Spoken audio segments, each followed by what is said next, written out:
สิตัดไม้อีกล่ำหอบพ่อ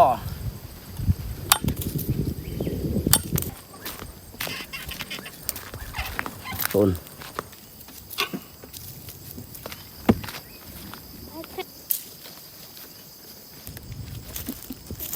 มีนักตอนแรกมันนี่ก็ปลูกมันเห็นว่าอันนี้ฟ้าอากาศก็มืดครึ้มเนาะฟ้าห้องอยู่เลยคิดว่าตอนแรกในฝนสิตกเลยไปจะได้ฝนตกเลยนี่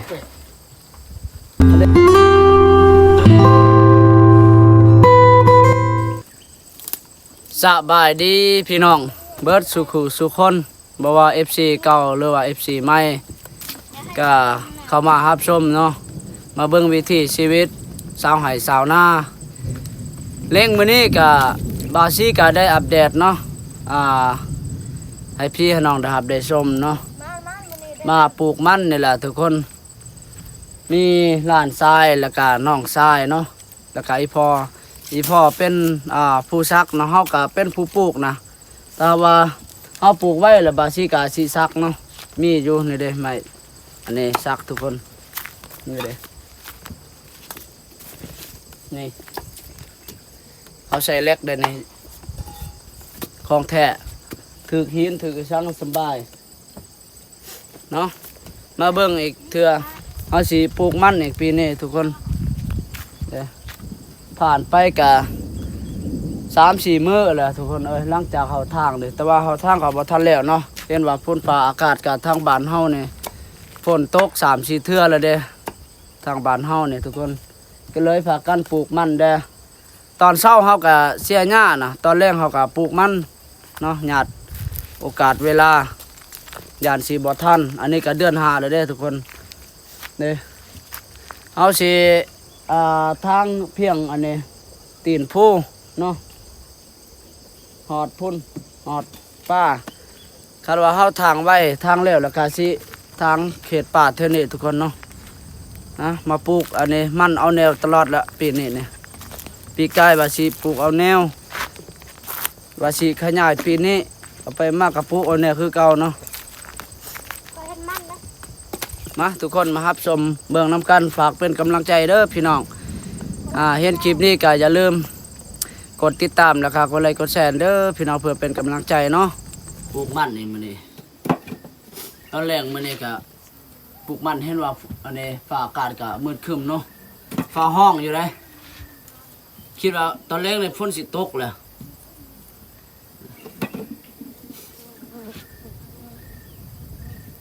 เด้ฟ้าห้องทุกคนว่าสิปลูกแต่1 โมง 2 โมงแหละอากาศก็ร้อนหลายบ่กล้าสิปลูกแต่1-2 โมงเนาะก็เลยได้ปลูกอันนี้ก็4 โมงแหละทุกคน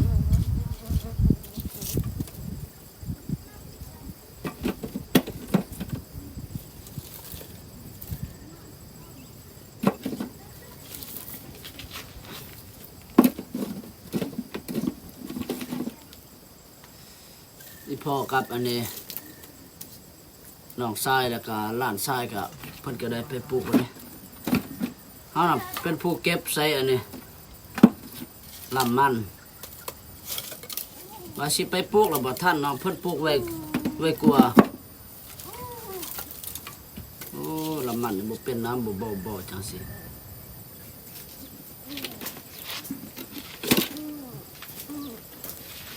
ตัดลำมันนี่น้องไปตัดลำมันนี่มาผ่านเบิ่งไปตัดสมมุติที่นี่หากมันจะมีลายนะนี่ตัดเที่ยงจังซี่นี่หากมีลายอันนี้ก็คือกันอันนี้ไรจังซี่หากมีลายนี่จับบ่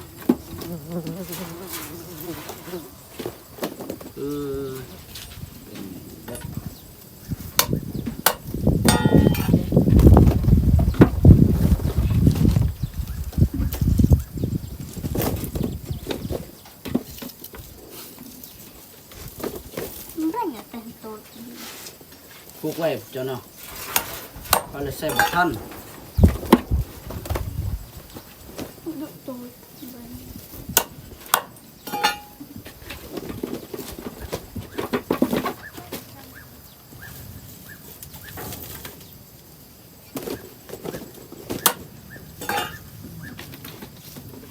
กิโลเลยเบิดเลย จะมัน โอ้บักทันนะเอานี่ไปทุกคนไปปลูกมันนำกันทุกคนเลยเนาะสิไปซอยอันนี้น้องชายแล้วก็หลานชายก่อนไปต้นไว้นะเพิ่นปลูกเพราะว่าไอ้พ่อเป็นอันนี้ซักนี่ จับนางหรือจับ เอาอีกเอามักคุหั่นไปเอาเลยเด้อเด้เอาสิปลูกว่านี่เด้นี่เด้ว่านี่นี่ไอ้พ่อกับน้องชายน้องเพิ่นปลูกนี่ฮอดเพียงนี้ปลูกวันนี้ได้หลายเติบเลยนี่อันนี้พวกเพิ่นอันนี้ปลูกยานี่แม่นบ่ แม่ ไหวเนาะเด้หูอันเด้บ่เห็นบ่ตามเขาซักหั่น เร็บ โอ้บ่แม่นเนาะ แกะตามแกะ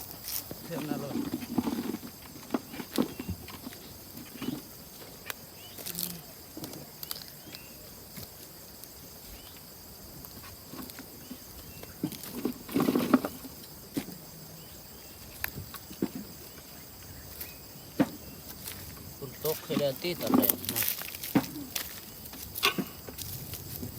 แน่กับกุก ยาแล้ว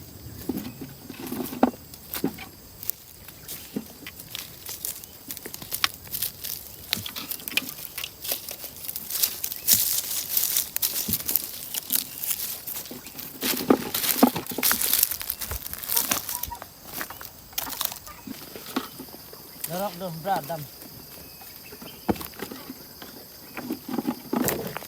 เบิดดำหน้ามันเนาะ ให้เทเจาะล้อเป็นเจาะล้อตื่นอะไรตื่นมึงแน่ ลอกเดียว ขโมยเองสิอ่ะ เทียมง่ายหรอไอ้ดำตรงหน้าดึกถึงไอ้น่ะพาย นี่กลมเตี้ย เอาไปกินเนาะถ้าทางขึ้นจะลงอาจจะเพ่งเนี่ยถ้าแต่ยังพอเติมลองหนึ่งกูมึงกูติจำเป็นไงจำเป็นไง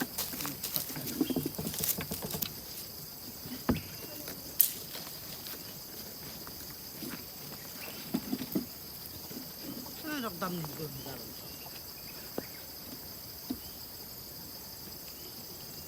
ร่างดำดำ แต่มันเป็นยูโม่ แก่เลย Cái là sao ôi những gì đó rút rút rồi đấy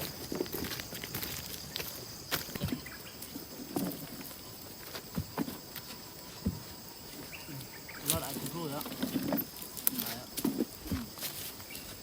nó bật mình tới rồi tốt ตลอดโอเค good good มันน่าปวดอ่ะ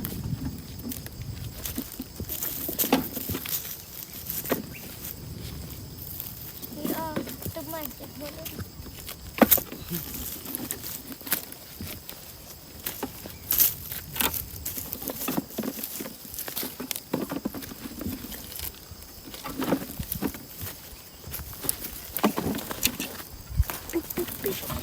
đi bớt này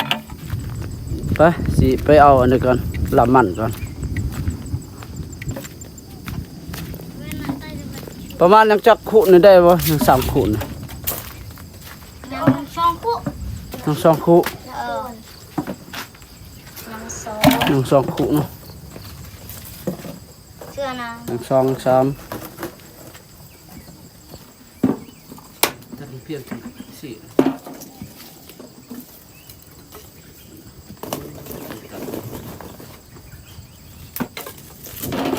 เอาพายตาดาดงน้อยโยนตัก เอาตัวมันมีนักอ่ะ ตักน้ำ สามสี่ ลมเปิดนั่นนะข้างในน้ำมันต่อโยน อะไรมันเบามันเพียงแล้ว โยน มันไม่น้ำหนักเท่าไหร่มันมีหนัก ฮิเราเก็บขนาดนี่นะนับ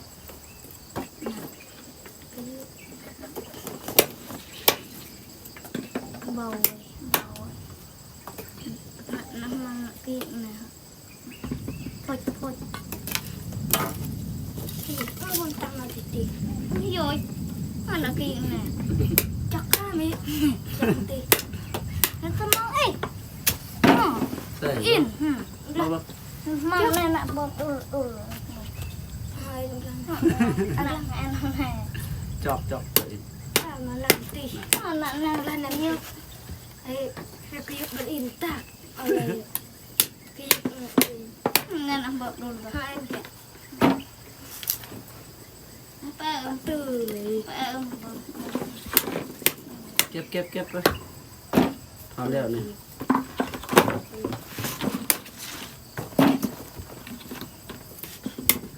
มาบอกไอ้น้ำมูกสีต้นตักเลยเราโยน เบาเต็ม ยุ่งจังเลยตามหลังตีเรื่องอะไรกัน ที่ได้พอนี้ตัดอย่างนี้นะแบบมันเป็นเดี๋ยวให้ตัดเพียงตัดแล้วมันเพียงหากมันลายออกลาย ดูจากสติน ตัดจากซีนหากออกลายนี่ได้ ตำรวจเลยค่ะตำรวจแตงหนาวบ้าง เป็นถ้าเริ่มเป็นกันเลยเอาจบใส่นะสิตัดก่อนดูผ่านใส่ ชินใจอยาก เมียนงามๆนะ แม่มาปุ้ยมาแจ้เนื้ออันแจ้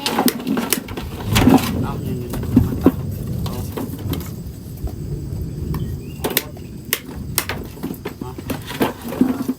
ปุ้ยตาย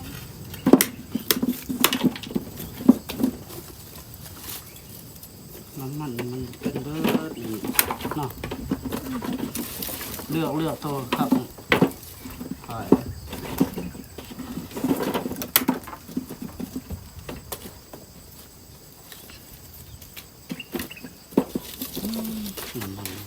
จะพาใช่นะไปสตาร์ทเองตัดก่อนเนาะ แล้วดูอาจจะเติบอีกจาน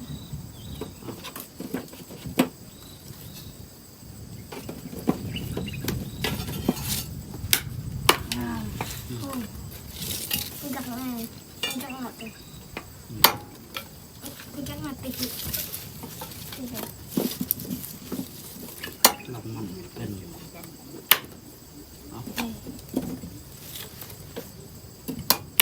จะไปเอาเบอร์ตึง ที่ยานะ ดันเดมันเป็นตัวตังบุญ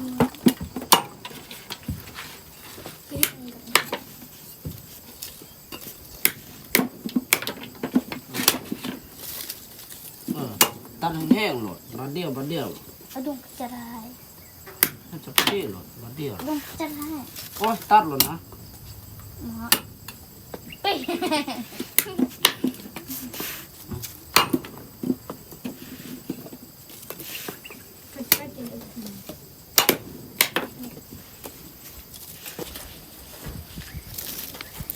โอ้ส สิตัดไม้อีกล่ำหอมบ่พ่อ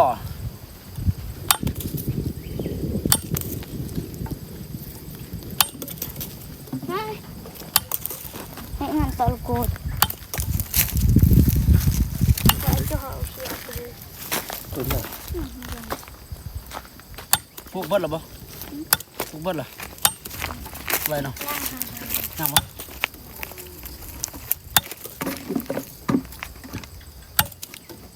เก็บเอาเก็บเอาเก็บรถเป็นฝนตกมันได้หมดทันนั่นนี่ โคมร้อน อาบเลยบ่ อาบเลยนะคน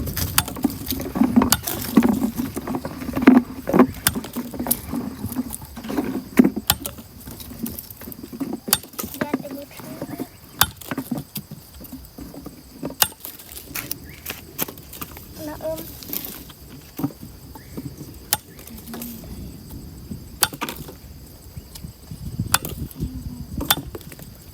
จักใส่อยู่บ่จักอยู่บ่ตัวบ่จัก ก็น่าตัว แม่น เอาลูก พายเจาะไปใส่เนาะ ตัวยา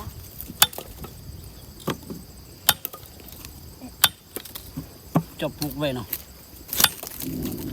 น่ะต้องบาละอยากตีแหน่ถูกรู เออ รูมีซ้ำรถนี้บ้าได้ดูจุดดำก็เดี๋ยวไอ้หยักเกิดน่าเป็นตัวต้องบู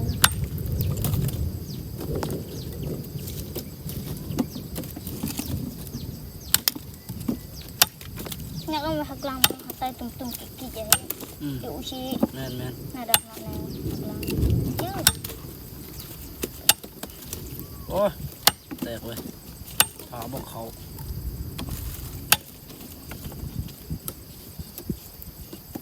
เต็มดอก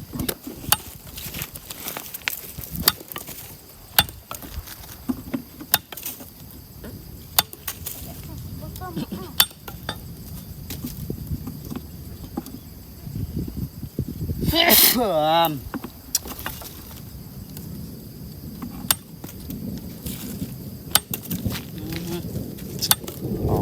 โอ้กบเขียดออกแล้วตอนแรกนะคันว่าฝนตกนะ เนี่ย จะมีคมบ่โหล นี่ บ่มีบ่จัดจังไปสิได้ไปผู้เดียวแล้วบัดนี้ มีแต่ตู้ บ่ได้มีมีแต่เอ็มจะมีคม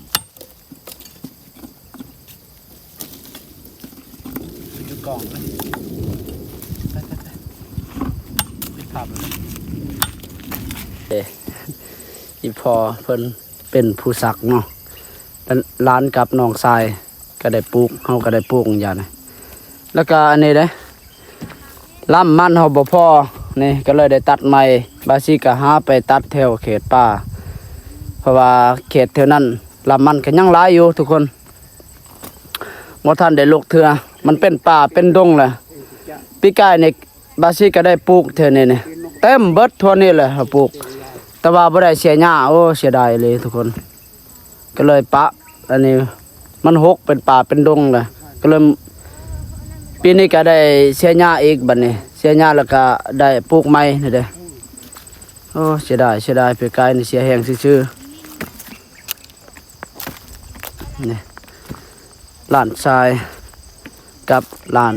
กับน้องชายเนาะ เห็นปูนละดมิงดมิงมูราที่นุ่มมารุม ไว้เนาะพอจะปลูกเนาะ ใจนี่คนไว้นี่น้ำมูรา ปลูกคักเด้อจะนั้นมันถึกน้ำฝนมันบ่ได้ล่มเบิดด้านลำมันน่ะ นะคะนี่คนไว้อีกอย่างเห็นปู มาน ปลูกมันเนาะที่เบิ่งป่าอากาศทุกคนเลยเห็นบ่ป่าน่ะมืดครึมเลยโอ้น่าจะฝนตกตอนแรกนะ ดมิงเตร่า โอ้ เตร่ามาลุมดมิง เด้ เป็นปูนรามันจะเป็น ครึ่งหนึงแล้วได้เพิ่นปลูกนะไว้แล้วนี่ เดอะห้อยโอ้เดอะอ้อย ป่าเท่านั้นหั่น เดะทำไมเดอะอ้อย ว่าสิบ่ทางแหละพอดีคิดไปคิดมา ก็เลยชวนกันเฮาทางจนจำฮอดอันนี้ฮอดห้วยเลยนี่ ไม่ได้มึงบอลมา ทางได้ซ้ำนี่เนาะยังอีกป่าเที่ยวเทิงหากาสิได้ทางอีกทุกคนพอดีดอกคู่หนึ่งเนี่ย พอดีละ พอดีบ่เด้ปลูกซ้ำนี่ไปก่อนทุกคนเด้ไก่สิแล้วเด้เขาปลูกนะ อื่นปลูกไหม แม่นมื้อเขาสิปลูกใหม่อันนี้ก็5 โมงแล้วเด้สมมุติเวลา5 โมงปลาย6 โมงหยังนะ บนนะ ส่วนหลานทรายมาปลูกมันมื้อนี้น้องทราย คนปลูกมันจะตำนั่นแหละคนปลูกมัน อันนี้น้องทรายบ่าวฝ้ายเนาะลูกนะบ่าวคำค่อยนี่แหละส่วนเพิ่นมาอยู่นำส่วนเพิ่นมาอยู่ทางให้ทางส่วนจังซี่แหละเพราะว่าอีต้นพอก็อยู่ผู้เดียวนะเวลาเฮาไปหาเงินหาคำหารับจ้างเนี่ยบ่มีผู้ใดอยู่นำพ่อก็เลย ส่วนน้องมาอยู่นำแต่ละมื้อนี่เพิ่นมาทางให้ทางส่วนอยู่นี่อยู่กับพ่อ2 คนบางมื้อเขาก็บ่ได้เมื่อสวนบางมื้อเขาก็ได้เมื่อหาอยู่หากิน แต่ละมื้อมีโอกาสเวลาก็ได้มาคือส่วนคือเห็นจังซี่แหละทุกคนอันนี้ล้านก็ยังเฮียนอยู่ป .5 มื้อนี้เพิ่นพักเฮียนนะมื้อนี้เนี่ยก็เลยชวนเพิ่นมาเนี่ยเมื่อชวนโอ้สาธุขอให้ฝนตกตอนแรกนะสิได้เยื่องกบเยื่องอึ่ง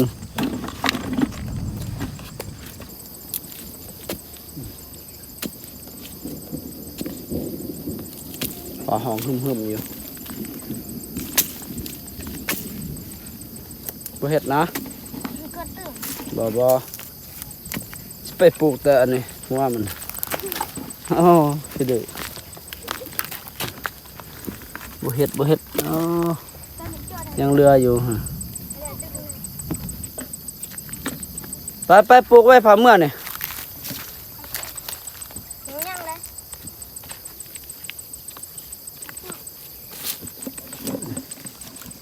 ปลูกจนได้เครื่องละ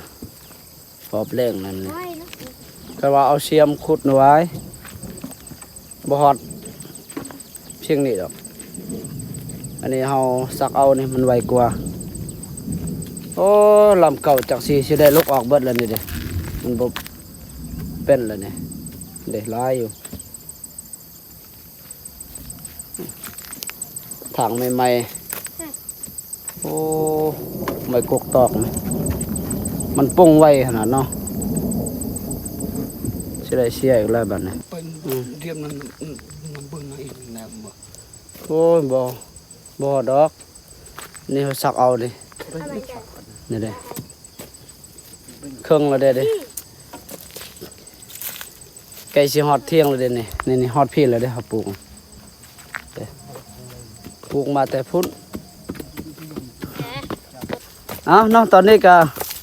เฮาสมงเวลาก็ฮอด5 โมงแล้วทุกคนเนาะก็ได้พักมื้ออื่นก็สิมาปลูกต่อ ไลค์กดแชร์นะเด้อพี่น้อง ไปเกี่ยมเมื่อเด็กๆไปเกี่ยมเครื่องเกี่ยมห้องนี่ ในรับดู ไปเอาละ น้องอะไรอ่ะ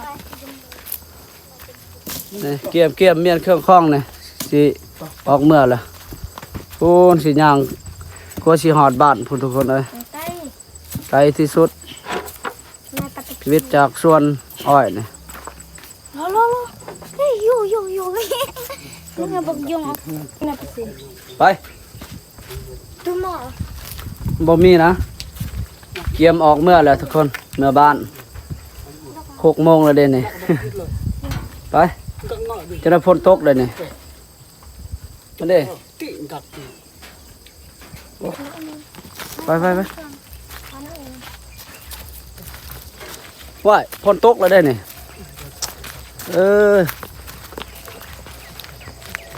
กลับบ้านทุกคนหลังจากเขาปลูกมันนี่สมงปลายพอดีได้แต่ซ้ำนี้เนาะว่าสิปลูกอันนี้ว่าสิปลูกแต่1 โมง 2 โมงแล้วบ่ไหว้อากาศแดดร้อนหลายทางบ้านเฮาโอ้ฝนตกอีกแล้วเสร็จบาทนี่ ฝนตกพี่น้องเอ้ย บอมไปเดี๋ยวเด้อเรา ไป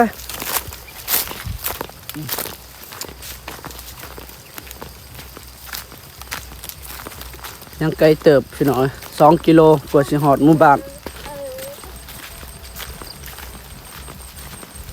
เอาพี่น้องเนาะบาซี่ก็อัปเดตวิถีชีวิตอยู่ไห้อยู่สวน เนี่ยไปกิน ปลูกมันมื้อนี้ก็สำเร็จไปก่อน เอาไป เนาะ จะนั่งไล่ บ่เอาดอก เจอกันคลิปหน้าคลิปต่อไปทุกคน